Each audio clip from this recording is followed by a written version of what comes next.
Salam jumpa kembali dalam Lilin Sabda, Selasa 26 Maret 2024.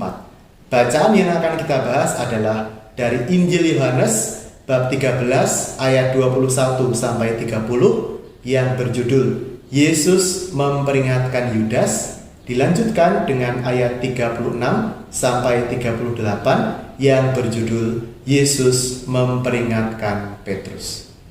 Jadi Injil hari ini menyuguhkan kepada kita dua sosok yang menarik, yaitu Simon Petrus yang sempat menyangkal Yesus 3 kali, dan Yudas Iskariot yang sayangnya menjual Yesus hanya untuk 30 keping perak saja.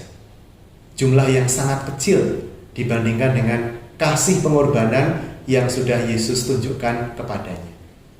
Apa yang bisa kita pelajari dari pengalaman kejatuhan Simon Petrus dan Yudas Iskariot? Sama-sama mereka berdua mengalami kejatuhan. Tetapi Simon Petrus nanti dia akan bangkit dari kejatuhannya. Dikatakan dalam Injil hari ini, Simon Petrus berkata kepada Yesus, "Tuhan, kemanakah engkau pergi?"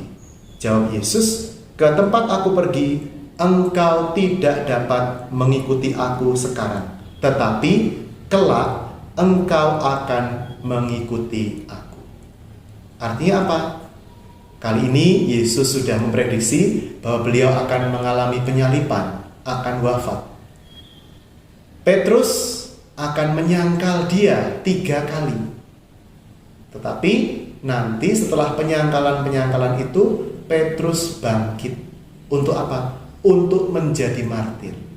Kita tahu kemudian Rasul Petrus bersama Rasul Paulus akan mengalami juga kemartiran, gugur sebagai martir nanti di kota Roma.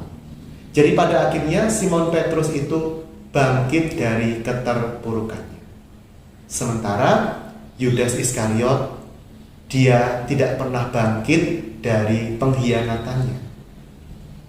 Dia menyesal tetapi malah mengakhiri hidupnya secara tragis. Yudas Iskariot adalah gambaran dari murid yang gagal menanggapi tawaran keselamatan dari Tuhan Yesus.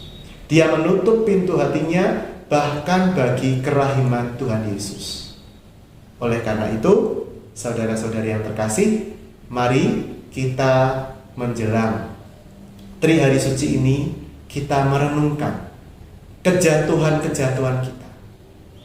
Jangan sampai kejatuhan kita itu demikian dalam sehingga kita sulit bahkan untuk melihat kerahiman Tuhan. Hendaknya kita begitu menyadari kejatuhan kita segera berusaha kembali kepada Tuhan, seperti yang dilakukan oleh Simon Petrus. Karena apa? Kejatuhan itu memang adalah bagian dari kelemahan manusiawi kita. Tetapi kalau seorang yang jatuh membuka hati terhadap rahmat belas kasih Tuhan, maka ia akan diperbarui, ia akan dikuatkan, ia akan dipulihkan, ia akan menjadi saksi Kristus yang baik seperti Simon Petrus. Keluarga kudus menyertai kita, dan rahmat Allah memberkati kita dalam nama Bapa dan Putra dan Roh Kudus. Amin.